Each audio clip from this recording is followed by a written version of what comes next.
Hey friends, thanks for letting me join you once again. Congratulations on making it to week 7 of the story of Joseph. We have a rule in my home Bible study that we have no Bible study dropouts, and I'm so glad that you've persevered. Excuse me.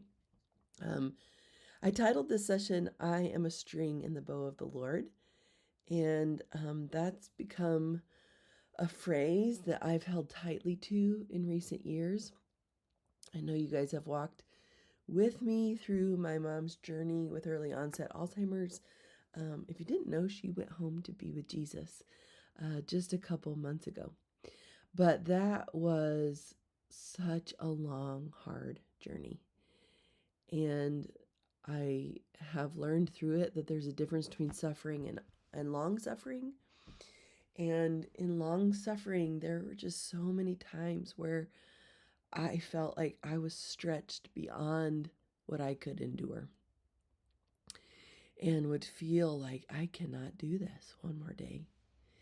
And so that idea of just being stretched on God's bow and then Him pointing my life at His target, and that Him being such a good archer that He would not stretch me unnecessarily. An archer doesn't do that to their bow, it would break their bow.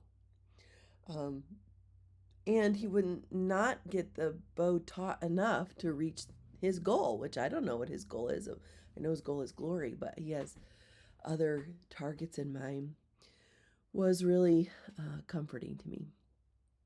And I just want to share that I definitely had all of that in mind when I wrote that session. My mom was still sick. I was still caregiving while raising small kids and just feeling so taut and stretched on the circumstances that I was in. But now, on the other side of it, having faced her death and her homegoing, I can just affirm that it's true. I just a few weeks really, before she died, we were heading into Thanksgiving and Christmas and New Year's again, and she died right before Thanksgiving. And the thought of facing a new year without any glimpse of hope that her suffering would end and our suffering would end was just overwhelming to me. And I remember just crying to my husband and saying, like, I cannot do this. I cannot do this another year. And him lovingly reminding me, like, the Lord's got this. And he didn't use the phrase, I'm a string in the bow of the Lord, but that's how we've counseled our heart through this whole thing. And then, miraculously, at just the right moment, for her and for us, the timing could not have been more perfect. The circumstances of her death could not have been orchestrated any better. He really did let go of the bow and send the arrow flying. And I knew he would, but also I doubted that he would. You know that Mark 9 beautiful prayer, I believe, help my unbelief. I had all of that in the mix. But he did it. He did it. And it's still very, very fresh as I'm recording this, but I'm able to get glimpses of what he had in mind.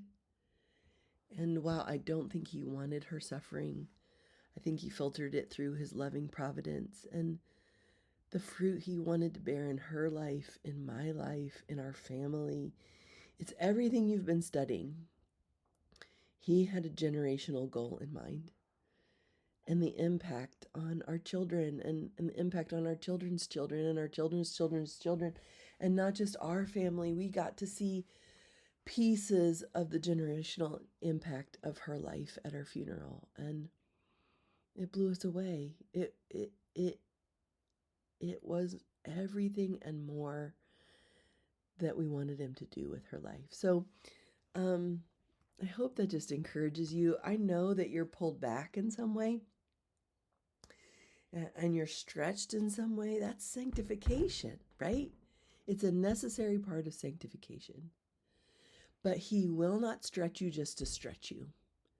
He will not do it aimlessly or with no goal or no point or no bullseye. And at the exact right moment, for His glory and His name's sake, He will send relief. I know it. I've lived it. And His word shows us that it's true. So be stretched. Be stretched as long as you need to be stretched for God to hit the target.